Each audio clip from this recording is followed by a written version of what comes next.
Bien, chers amis, bonsoir. Je vais vous parler de politique. Évidemment, Vigilance Halal n'est pas une association politique, encore moins politicienne.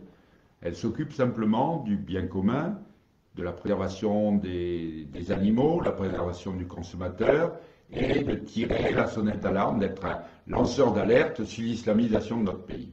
Alors, le scrutin qui a eu lieu hier, je ne vais pas l'analyser sur le plan politique, je vais simplement vous parler d'un candidat qui est Jean-Luc Mélenchon et qui est le signe de cette soumission à l'islamisation de notre pays.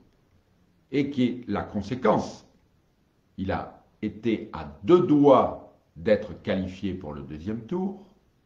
Et lorsqu'on analyse les scrutins, il est très largement en tête avec des scores de 50% ou plus dans les quartiers islamisés. Alors, l'explication, elle est très simple.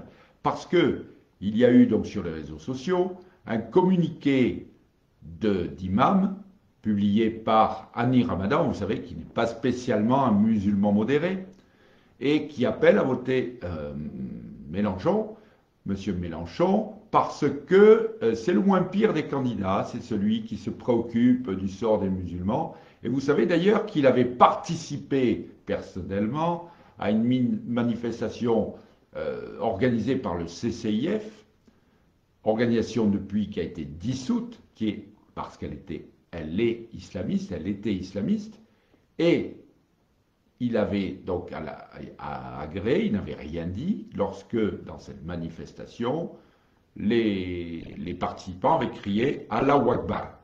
Hein, Allah est le plus grand. Allah est le plus grand, qui est donc la profession de foi du musulman.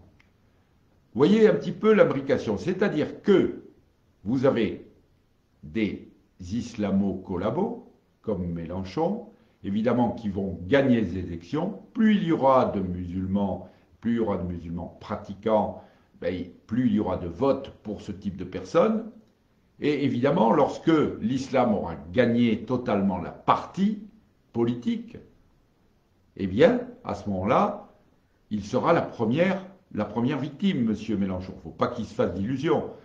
Il va pas être épargné parce qu'il a aidé l'islam à s'installer en France. Donc vous voyez la perversité de ce à quoi nous sommes confrontés depuis des années, que nous dénonçons. Nous lançons donc des alertes et apparemment la population française, les citoyens ne les entendent pas, ou en tout cas de façon tellement partielle que ça n'aboutit pas. Alors, une fois de plus, je vais sonner le tocsin, chers amis. Parce que là, on se trouve à un 2e tour, il va y avoir un choix, et le seul candidat, évidemment, ce n'est pas M. Macron, le seul candidat possible pour bloquer déjà le halal, c'est Marine Le Pen.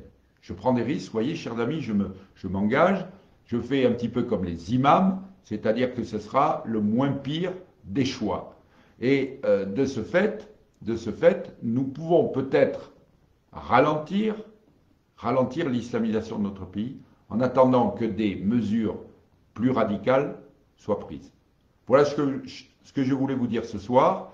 C'est quelque chose d'important parce que dans 15 jours, nous revotons et je voulais faire cette analyse très particulière, évidemment, sous l'angle de l'association que j'anime, qui est Vigilance Halal, de la situation politique. Je vous souhaite une bonne soirée.